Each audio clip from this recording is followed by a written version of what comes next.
Hey everyone, welcome back to the channel where we dissect the serious stuff, like how to not screw up your entrepreneurial dreams. Today, we're diving deep into the world of private limited companies in India. So you've got this killer business idea, right? Something that'll make those Shark Tank guys look like they're swimming with guppies. But you're probably thinking, Kush want buy. Setting up a company sounds more complicated than understanding what my neighbor's cat is thinking. Well, fear not, my friend. We're going to break it down, step by step, simpler than a Bollywood love story. Trust me, setting up a private limited company is the way to go if you're serious about your business. Alright, before we jump into the how-to, let's talk about the what. So, what exactly is a private limited company?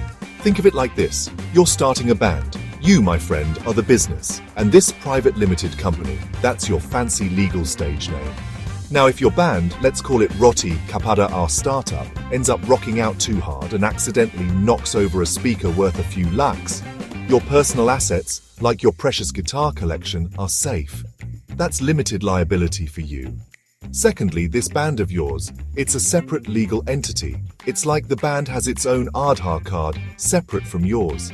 This means the business can do its own thing, open a bank account, sign contracts, even file taxes, all under its own name. And finally, having private limited company on your business card. It's like having a VIP pass. Investors, banks, they see you as legit. So, you're convinced a private limited company is the way to go. Excellent choice, my friend. It's like choosing the VIP section at a concert. You get the best of both worlds. Now let's talk about the entry requirements for this exclusive club. Think of it as the backstage pass to your entrepreneurial journey.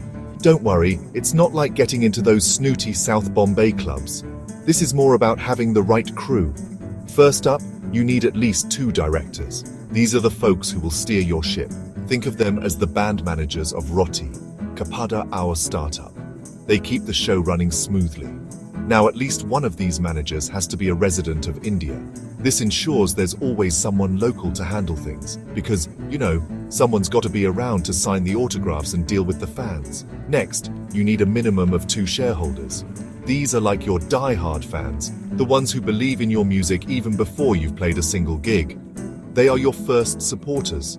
The good news is, your directors can double up as shareholders. This means less hassle and more efficiency, less paperwork, more rocking out. It's all about keeping things simple and fun. Now let's talk money, honey. This is where things get interesting. While there's no minimum capital required to start a private limited company, you need to declare how much share capital you're bringing to the table. It's like setting the stage for your performance. And finally, even rock stars need a place to crash, right? Your company needs a registered office address. This could be your home, a co-working space, or even your friend's uncle's garage. Anywhere you can call your base of operations. So get your band together, set the stage, and get ready to rock the business world. Okay, deep breaths everyone, it's paperwork time. But don't worry, we're going to make this as fun and painless as possible. But hold on. Don't go running for the hills just yet. We've got some tricks up our sleeves. I promise, it's not as scary as it sounds. In fact, it can be quite rewarding. We're gonna breeze through this together step by step, like a well-rehearsed Bollywood dance number. Just follow the rhythm and you'll be fine. Step 1 is getting your digital signature certificate, or DSC. This is your first move in the dance. It's like your online signature, making all your documents official and legal. Without it, you can't proceed. Think of it as your autograph, but instead of scribbling on a napkin, you're clicking a button. Simple, right? Next up, you need a director identification number, or DN, for each director. This is crucial. It's like your band manager's backstage pass, proving they're legit and part of the show. No pass, no entry. Now comes the fun part, choosing a name for your company. This is where you can get creative. This is where you unleash your creativity, folks. Think outside the box and come up with something unique. But before you get carried away with names like Billionaire Biryani Bazaar or Chai-Powered Software Solutions, make sure the name isn't already taken. You don't want any surprises later. The Ministry of Corporate Affairs, MCA website is your best friend for this. Check it thoroughly. Once you've found the perfect name, it's time to draft the company's MOA and AOA. These are essential documents. MOA is the Memorandum of Association, basically the company's constitution, outlining what it does and plans to do. It's the foundation of your company. The AOA, or Articles of Association, is like the rule book, laying down how the company will function internally. It ensures everyone is on the same page. Congratulations, my friend! You've successfully navigated the bureaucratic labyrinth and your private limited company is officially registered. But hold on, the party doesn't start just yet. There are a few post-incorporation tasks to take care of. First and foremost, you need a bank account, but not just any bank account, a fancy current account in your company's name. Think of it as the band's official treasure chest. You'll need your shiny new incorporation certificate and PAN card to open this account. Next up, GST registration.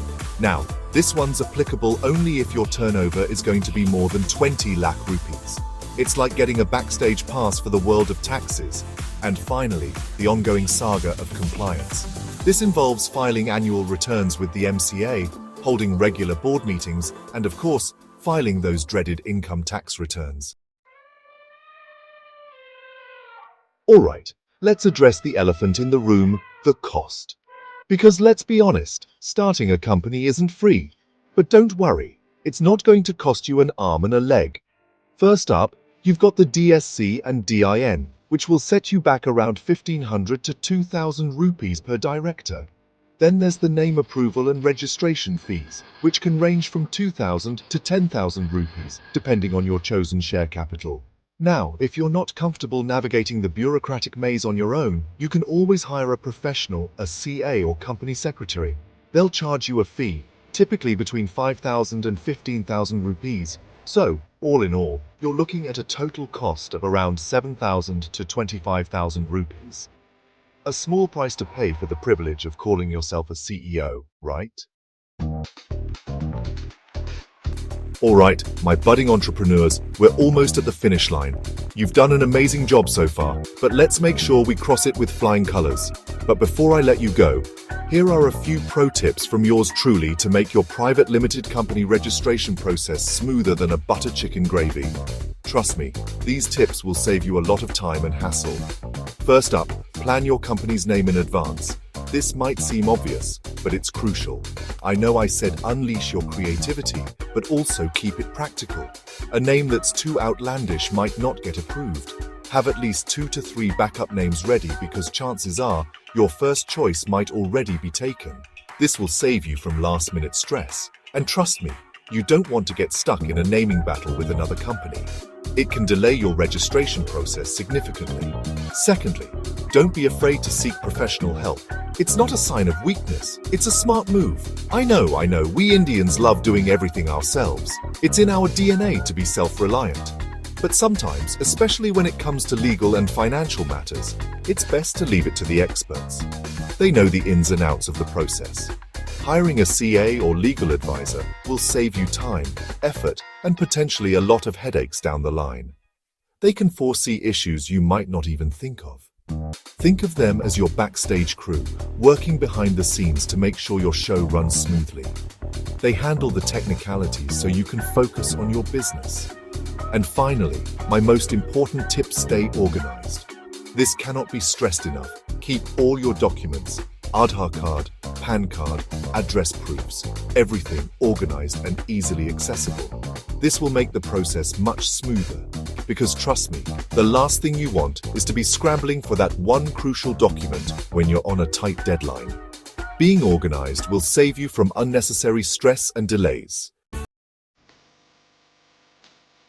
And there you have it, your comprehensive guide to registering a private limited company in India. It might seem daunting at first, but trust me, it's totally doable. Just remember, take it one step at a time. Don't be afraid to ask for help. And most importantly, believe in your dream. Starting your own company is a roller coaster ride, full of highs and lows. So, what are you waiting for? Go out there and make your mark on the world. And hey, while you're busy conquering the business world, don't forget to hit that like button, subscribe to the channel, and let me know in the comments what your dream business idea is. Until next time, keep hustling.